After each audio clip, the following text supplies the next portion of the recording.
Standard estate plans fail blended families because they don't often consider the complexities that come with blended families, especially when there's children on both sides.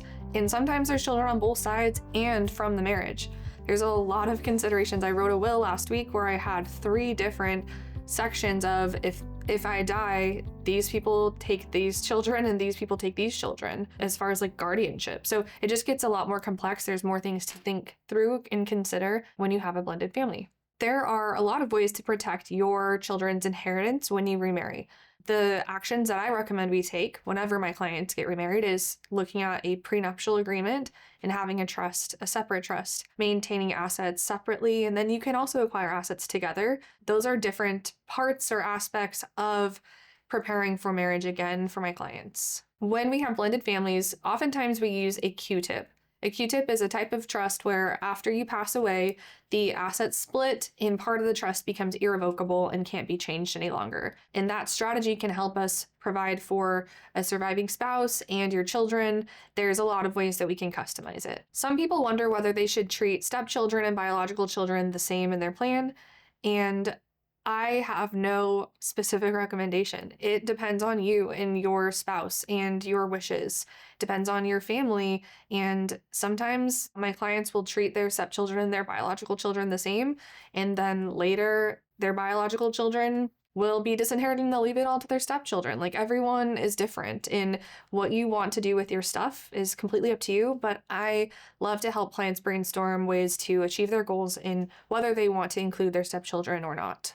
One conversation every blended family needs to have about their estate plan is what happens to our stuff? How is it divided? Who's in charge? Do distributions, are they made when you pass away or when your spouse passes away? How are those distributions made? Who's managing your stuff after you pass away, but your spouse is still here? What happens if you pass away and your spouse isn't here? There's a lot of things to consider when you have a blended family and are looking at your estate plan, but we handle these all the time. We're very comfortable with explaining the options for blended families and things that you should have structured. Some of the most heartbreaking conversations happen when my clients were in a blended relationship and their spouses passed away and there wasn't adequate planning. One recent client comes to mind. She had an estate plan. Her spouse thought it was all structured properly, and unfortunately, things were not structured the way that she thought. She took a more passive approach and she just trusted that her spouse had taken care of things. And unfortunately, my client has gone through probate and has lost relationships with her stepchildren and has lost most of what her spouse of over 20 years, what they had built together. They had nothing before they got married. So she thought, I'll get everything, it'll be fine. And that's not been the case. It's been really heartbreaking. And unfortunately, for my client, the high regard that she used to hold her husband in has been diminished quite a bit, and she feels a lot of emotion around that and is frustrated that he didn't do better, and also that she didn't do better and wasn't more engaged in planning before his passing. So that's one of the main pieces of advice that I have if you're in a blended relationship, is to have those hard conversations.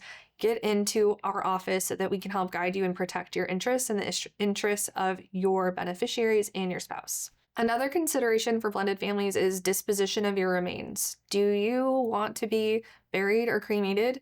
And would you like your remains to be placed with your first spouse or your new spouse? There can be a lot of complicated emotions for everyone involved, and those are important things to get in writing and to have thought through. And we are happy to help walk you through your options and properly and legally document those to reduce the chance of your loved ones fighting after you pass away. Another unfortunately common thing that we can see in blended families is a dispute on who is making decisions regarding life-sustaining treatment. And if there's not clarity there can be a lot of hurt feelings. Your spouse may want one thing and your children or parents may want a completely different result.